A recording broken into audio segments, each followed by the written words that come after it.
తను తప్పించుకుని ఇవిడొచ్చింది. వద్దని చెప్తామా? ఏం చెప్పొద్దు, సైలెంట్ గా ఉండు. మనం చెప్తే అనుమానం వస్తుంది, దొరికిపోతాం. కావాలంటే వర్ష కోసం ఇంకో ప్లాన్ వేద్దాం.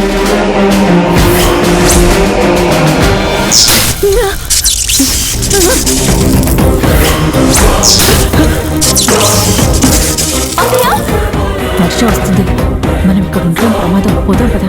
అసలు ఇక్కడ ఏం జరుగుతుందో చూసి వెళ్దాం.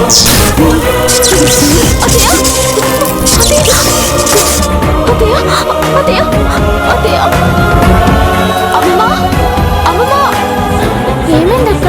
అత్తయ్యకి షాక్ కొట్టి పడిపోయింది. అమ్మమ్మ వాళ్ళని అర్జెంటుగా రమ్మని. అలాగే అక్క.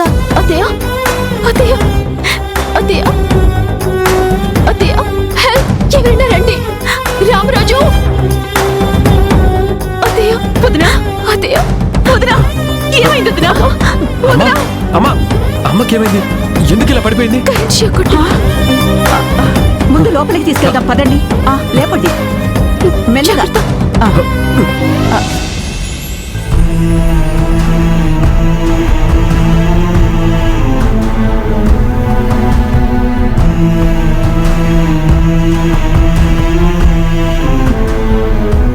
శుభవాని పెళ్లి జరుగుతుంటే ఇలా జరిగిందేంటి?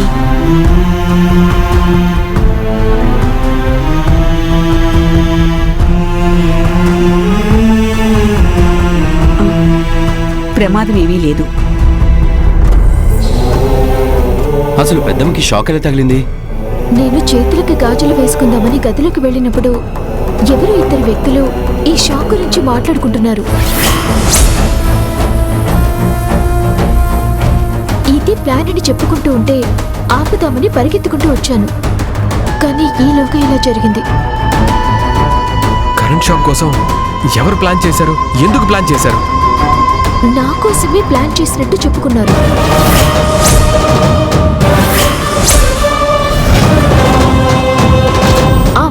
పెళ్లి పనులు చూడటానికి వచ్చిన ముత్తైదులకి ఇదంతా తెలుసు.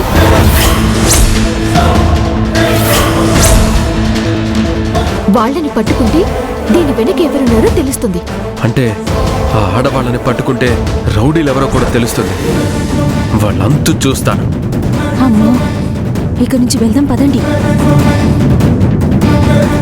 బ్రదర్, నేను కూడా వస్తాను. పద.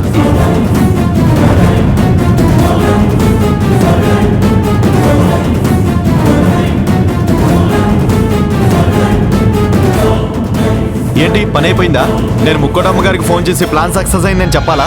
నీ బొందరా, ప్లాన్ ఫెయిల్ అయింది. వర్షకు కాకుండా ఆ మాధవి గారికి షాక్ తగిలింది.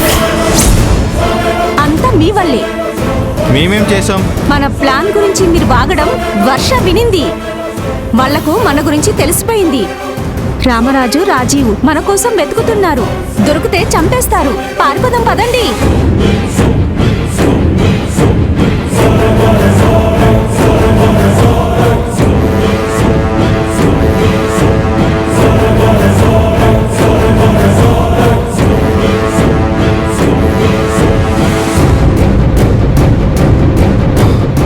బ్రదర్, వాళ్ళు ఎక్కడ కనిపించలేదు.